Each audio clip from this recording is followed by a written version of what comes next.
적극적으로 꼭 지켜야 하는 6가지 능력이 있어요. 정직, 약속, 용서, 책임, 배려, 소유. 간단하게 몸풀기 게임을 해볼 건데요. 제시어를 보고 연상되는 단어를 적어주는 거예요. 나도 적었고 친구도 적었다. 그러면 니코네코 외치고 지우는 거예요. 자, 동그라미 4개 적힌 칸이 있어요. 아, 멈춰! 멈춰, 친구. 자, 토끼 렛츠 기! 시작해 볼게요. 첫 번째 초성이거든요. 자, 이거 볼까요? 좋아. 맞아요. 사이버 언어폭력이에요. 그러면 사이버 언어폭력이 뭘까요? 우리가 게임을 할 때 특히 이 언어폭력이 많이 일어난다고 해요. 그래서 어떤 친구가 언어폭력의 종류에 대해서 알아봤고 또 친구들과 텔레파시 게임도 나눠봤어요. 자, 그래서 이번 시간에는 책임 능력을 획득했습니다. 책임.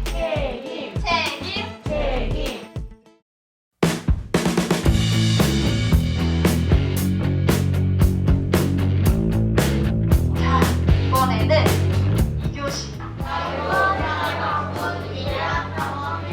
첫 번째 미션 뭐죠? 우리가 사이버 폭력 피해자들의 피해 얘기를 들어볼 거예요. 피해 얘기를 들어보고 친구들을 위해서 위로의 메시지를 작성해 줄 거예요. 다른 사람이 너의 신체를 함부로 말할 수 없어. 힘들겠지만 너의 의지와 입장을 말해. 응원할게. 우리 친구들이 배려 능력을 획득할 수 있는 위로 메시지 활동을 열심히 잘 해줬고요. 이번에는 나만의 카드 제작소 활동을 한번 들어가 볼게요. 여기 문구 있죠? 이 6가지 문구 중에 하나를 고를 거예요. 포스트잇에 적은 다음에 그 포스트잇을 가지고 나와서 사진을 찍고 카드에 문자를 입력해 줄 거예요. 그러면 나만의 카드가 완성이 될 거예요.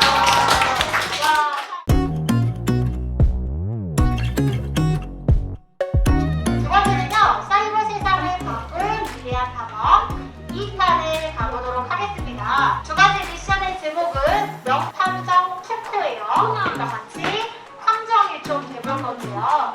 이 사진만 봤을 때 이들이 어떤 사이이고 어떤 상황인 것 같은지를 워크북 24페이지 밑에 한 줄로 간단히 적어보겠습니다. 우리가 겉으로만 봤을 때는 이세 사람 사이에 어떤 문제가 있는지 그냥 하나만 친구 같았는데 자세히 들여다보니까 이 사람들 사이에 이렇게 한쪽이 괴롭힘을 당하고 있구나 라고 생각할 수 있었어요. 두 번째, 이제 제가 대화를 보여드릴 거예요.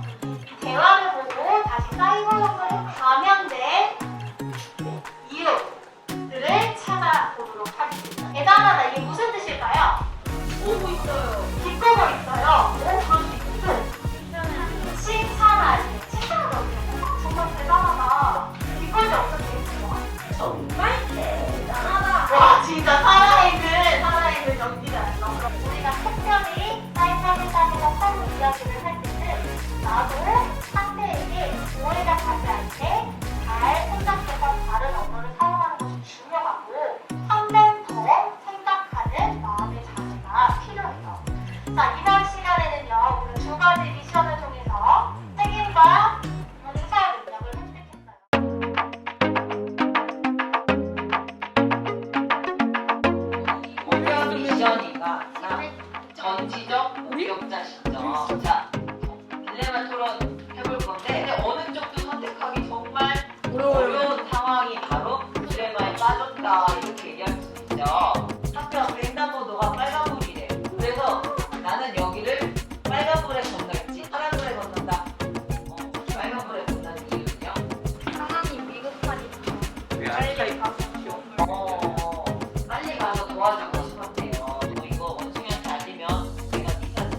안녕하세요. 저는 세터초등학교 6학년 이나림입니다. 사이버 폭력에 여러 가지 종류가 있다는 걸 새로 알게 된 것 같아요. 사이버 폭력을 당한 친구들에게 위로 메시지를 쓰는 것이 가장 기억에 남고, 그 이유는 그 친구들에게 쓰는 위로 메시지를 쓸 때 정말로 제가 공감해 주는 것 같아서 기억에 남았던 것 같아요. 피해자를 대신해서 분노를 해주고 싶고, 피해자에게 더 많은 위로와 격려를 해주고 싶었습니다. 저는 사이버 폭력을 당하는 친구들을 외면하지 않고 항상 도와주기로 다짐했습니다. 사이버 폭력 교육을 듣기 전에는 항상 안타깝게만 생각을 했는데, 이제는 나서서 도와줘야 됐다고 생각을 하게 되었습니다. 주변 어른들에게 도움을 청하고 피해자 학생을 위로해 줄 것입니다. 안녕하세요. 저는 세터초 6학년 이다민입니다. 사이버 폭력이 그냥 예전에는 폭력의 하나의 종류다 이렇게 가볍게 생각했는데, 성폭행 뭐 이런 것도 있고 개인정보 유출 같은 것도 있다는 게 새로웠어요. 저는 나만의 카드 만들기가 제일 기억에 남았어요. 정약용 책배소 그거에 동작을 하면서 찍으니까 더 새롭더라고요. 예전엔 그냥 폭력의 한 종류구나 하고 그냥 가볍게 넘겼는데, 이제는 좀 심각성을 알고 피해자를 나서서 도와줘야 될 것 같아요. 가볍게 생각하고 넘기지 말고 도와주고, 만약에 제 주변 사람들이 그렇다면 항상 위로해줘야 될 것 같아요. 안녕하세요. 저는 세터초등학교 6학년 장재원입니다.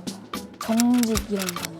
남에게 거짓말을 하지 않고 자기에게 있었던 일을 모두 다 얘기하는 그런 사람. 딜레마 토론인데요. 그 이유는 저의 생각뿐만 아니라 다른 사람의 생각도 잘 듣고 그거에 대해서 똑같이 얘기할 수 있는 그런 활동이어서 좋았습니다. 일단 그런 사이버 폭력을 당하는 친구들이 약간 좀 안타까웠고, 앞으로 내 주변에 그런 일이 생긴다면은 용기 내서 그 친구들을 도와줘야 되겠다고 생각했습니다. 푸른 코끼리 그 강의를 듣기 전에는 그냥 단순한 그냥 단톡방에서 일어나는 좀 장난스러운 일이라고 생각을 했었는데, 그 후에는 이 폭력의 심각성을 알았습니다.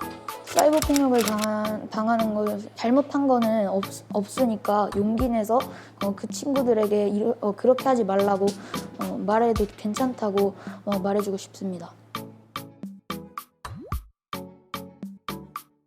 네, 안녕하세요. 저는 세터초등학교 교사 장건욱입니다. 네, 예전에 비해 사이버 폭력이 더 증가하고 있는 것 같습니다. 사이버 폭력의 특성상 교사가 눈으로 직접 확인하기는 어렵고, 아이들이 교사 모르게 뒤쪽에서 행해지는 경우가 많아서 사실 발견이나 대처가 쉽지 않은 경우도 많습니다. 하지만 이 심각성을 최근에 들어서 더 깨닫고 있기 때문에 더 주의 깊게 보려고 노력하는 중입니다. 그에 반해 사이버 폭력에 대한 심각성을 아직 잘 아이들이 깨닫지 못하고 있어서 본인도 모르게 행하고 있는 경우가 많다고 생각을 하거든요. 그래서 이 부분에 대한 논의가 진행이 돼서 법령 쪽에도 추가를 하면 좋을 것이라고 생각을 하고 있습니다. 이렇게 외부의 도움을 받아서 좀 더 체계적이고 좀 더 아이들에게 효과적으로 다가갈 수 있는 프로그램이 있다면 학교에서도 적극 반영해서 교육과정에 포함하는 것도 좋다라고 생각을 합니다. 사실 이러한 교육이 예산적 측면이나 학교 프로그램 측면에서 어려움이 많았던 것이 사실입니다. 근데 이렇게 기업에서 사회적 환원의 가치를 가지고 교육에 신경을 써주시는 점에 대해 매우 감사하게 생각하고 있습니다. 많은 도움이 될 것 같습니다. 도움을 주신 모든 분들께 감사드립니다. 네, 안녕하세요. 저는 세터초등학교 6학년 담임교사 박영진입니다. 요즘 학교폭력 자치위원회가 생긴 이후로 교실에서 눈에 보이는 물리적 폭력보다 아이들이 선생님이나 부모님들의 제지할 수 있는 어른들에게 노출되지 않은 공간에서 사이버 폭력이 많이 일어나는 것 같고요. 우선 요즘 아이들은 우리 세대보다 휴대폰으로 소통하는 게 훨씬 더 편한 세대라서 사이버 폭력이 더 많이 일어나는 것 같습니다. 실제로 이제 저희 반에서도 학기 초에 사이버 폭력이 일어난 적이 있어요. 한 학기에 1시간 정도 의무적으로 해야 하는 교육이기 때문에 단순한 40분 안에 지식을 전달하는 거에 그쳤다면요, 오늘은 기본적인 지식도 전달하고 그리고 다양한 활동도 하고 다양한 사례도 소개해주면서 4시간이라는 시간 동안 아이들에게 과거보다는 좀 더 실제적인 교육을 했다고 저는 생각합니다. 오늘 오늘 정말 좋은 교육을 해주신 점에 대해서 매우 감사드리고요. 이렇게 다양한 사례 위주로 아이들에게 알려주신 점 굉장히 좋았고요. 나 이나림은 나 이다미는 나 장재원은 나 이소정은 나 윤혁주는 나 장건욱은 나 세터초 교사 박영진은 나 세터초 교감 이서구는 사이버 폭력을 외면하지 않겠습니다.